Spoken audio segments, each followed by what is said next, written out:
mafise sininya kwizera urumwitigirwa titigiro vy'ubwiza Yeshua. Yesu nashimwe mwene data nshuti y'umusaraba muvandimwe kandi dufatanyije urugendo rujya mu ijuru. Uyu munsi ni mushya, urimo imigisha yawe, urimo umugisha wakwakira wemeye kumva ijambo ry'Imana rikubwira. Kandi kwibutse ko icyo umuntu ahanga amaso nacyo abona nyine. Buriya ni uramuka uhanze amaso abantu uzabona ibyo abantu bashobora gukorera no kuguha. Nuhanga amaso amafaranga uzabona ibyo amafaranga ajya azana. Nuhanga amaso imiryango n'ibindi bigo bitandukanye uzabona nyine ibyo bajya batanga. Nuhanga amaso abantu bakomeye bazabona ibyo bafite. Ariko nuhanga amaso Imana yo mu ijuru, Imana izakora iby'Imana ikora. Imana izakora iby'Imana ikora. Nuhanga amafaranga amaso cyangwa nuhanga amafaranga amaso uzabona ibyo amafaranga azakora. Nuhanga imiryango ikomeye za organization zikomeye ibyo zigiye zikora nibyo uzabona nyine. Ariko nuhanga Imana amaso uzabona Imana.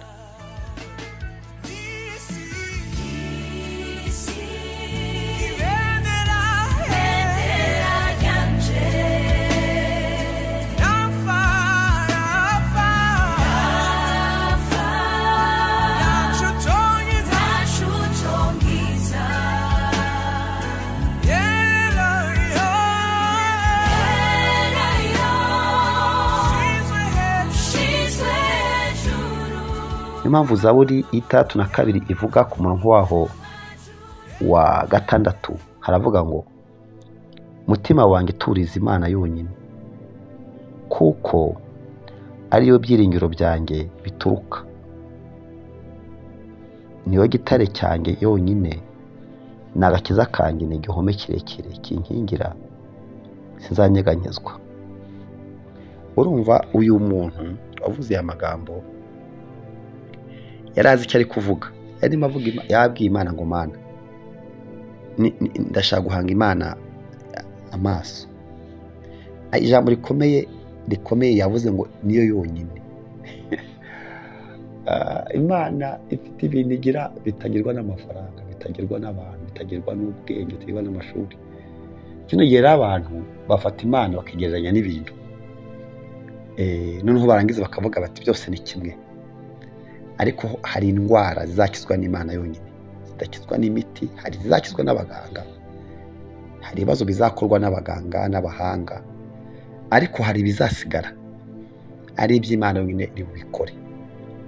Mu by'ukuri rero twahanze abantu amaso tubona icyo byavuyemo.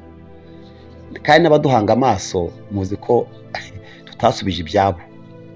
Hari abantu bajya bakubona bakumva wababera igisubizo, ariko kuko uri umuntu ntiwabaye cyo, kuko nawe hari ibyo ubura. Ariko abahanze amaso bose Imana ntibakozwe n'isoni. Uyu mwanya rero nagira ngo mbwire iki gikurikira.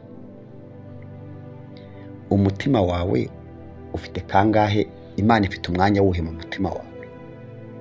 Abantu bafite uwuhe mugabane mu mutima wawe? Amafaranga yawe n'ubwenge n'ubutunzi bingana gute? Bifite akahe gaciro muri wowe? Icyo nakubwira ni kimwe rero. Imana yo mu ijuru idapfa idahinduka. Nuyirundumuriramo ukayihanga amaso tuzakorwa n'isoni, ntabwo uzamwara kandi uzagira iherezo ryiza. Niyo mpamvu n'Imana ibwayo ibizi iravuga ngo ni igitare kirekire kibakingira, ngo ntawuhwanye nanjye. Yemerera uyu mwanya mwiza Imana impaye wo kuganira nawe, kubwire ngo abaguhanze amaso hari ibyo utabakemuriye, nawe wahanze amaso hari ibyo batakemuye. Abahanze amaso ibintu hari ibyo bitasubije, nawe kandi niko byakugendekeye. Ariko uyu mwanya ijambo ry'Imana riratubwiye ngo Uwiteka wenyine niwe nzajya mpanga amaso, kuko ari we gitare kinkingira kandi abo bantu irabakoresha. Reka rero ubwo wasangiye nange ijambo ry'Imana nkwibutse ko uyu munsi Imana iri mu kazi kandi ikeneye kumva ikeneye gupima umutima wawe ikamenya umwanya Imana ifitemo kugira ngo ibone ko ikora. Ikabikubera uko wizeye uruhare Imana ifite mu mutima wawe nibwo ruhare rutuma Imana ibona ko ikorera. Urakoze. Imana ikumugisha muri byose mu izina rya Yesu Kristo. Amen.